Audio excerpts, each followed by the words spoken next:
Hi, I'm Scott Mackenzie, and this video blog is titled Why Real Estate Websites Are Failing Buyers.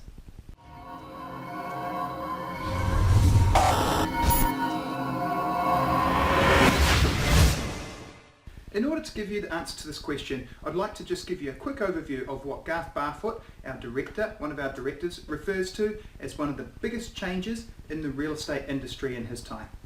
Think back to a time before the internet, even before digital cameras.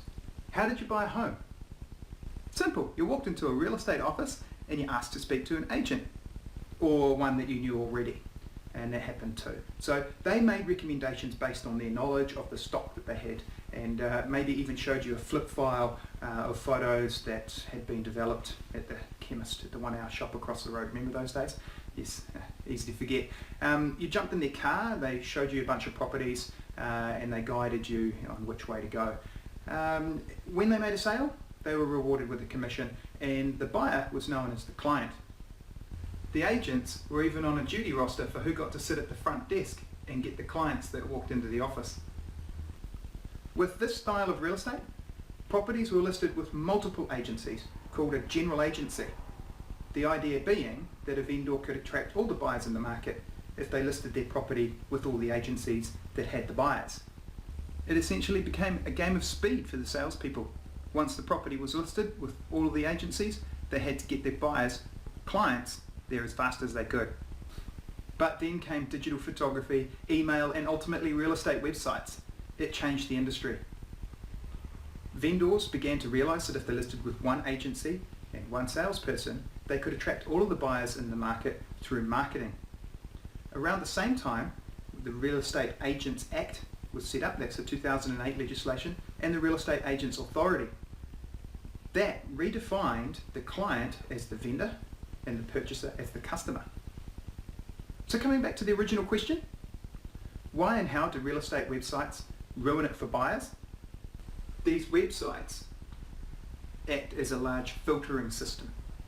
Ask any real estate salesperson who's made a few sales and they'll all tell you a lot of buyers don't buy what they originally thought they would. Once the search gets underway, their priorities change. They realise that things that they thought were important are not as important, and things they thought weren't as important are important. You've all done it. When searching online, you chuck in your suburb, your bedrooms, your price point, and that's all the options you get, and up come some results. However, imagine the scenario where you want a home with a view, and you're only searching in East Coast based suburbs, and then realise later that there's amazing properties with views along the Sunset Road and Greenfield Road Ridge. Or you're searching Birkenhead and Northcote and just didn't even think to consider Chatswood. That's happened to me recently with a buyer. Or you're searching 3 bedrooms, or when a 2-bedroom plus basement might do. Or there might be a very well priced 4-bedroom home. You are effectively eliminating properties from your list that you did not know yourself were options. Sometimes you don't know what you don't know. Many times, and I have examples, buyers have taken a drive through a suburb that they weren't considering. They've seen a signboard, popped into an open home, and made an offer that day. That property was never on any saved search, never showed up in any results online.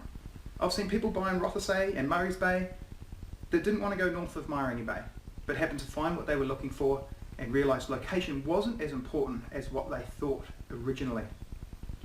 Remember that buying a property is all about compromise, and what you think you are prepared to live without, you may realise later you must have, or vice versa. Not vice versa. That's not a saying. I'm not trying to change buyer behaviour.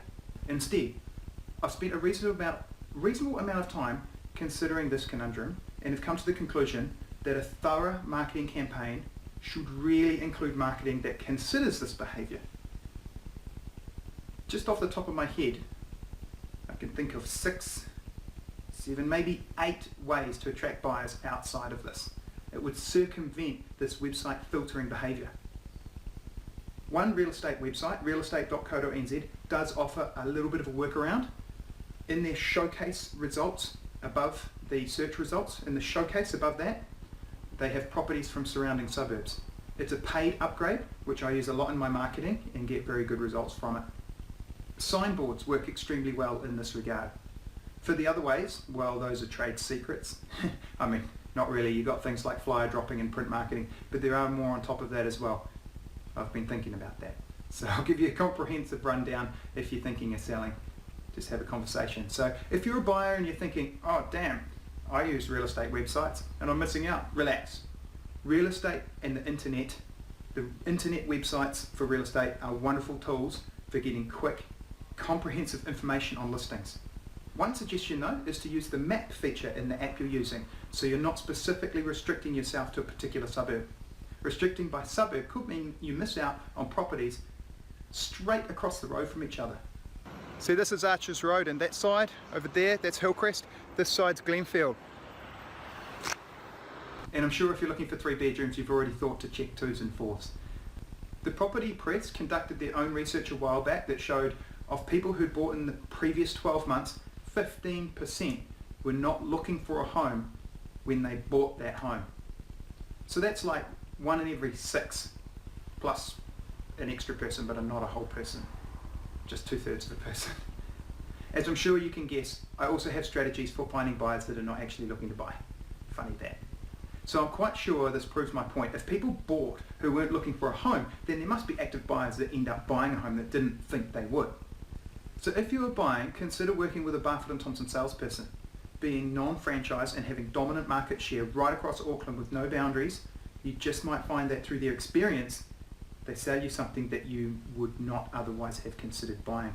In fact, some of them even specialise in this. And you could play your own part in making real estate great again. So as a buyer, maybe just don't limit yourself to the internet when searching for a property. But as a vendor, consider the behaviour of buyers and think about ways that you can attract ones outside of the internet too. Cheers. Thanks very much for watching. I hope it's helpful to you all.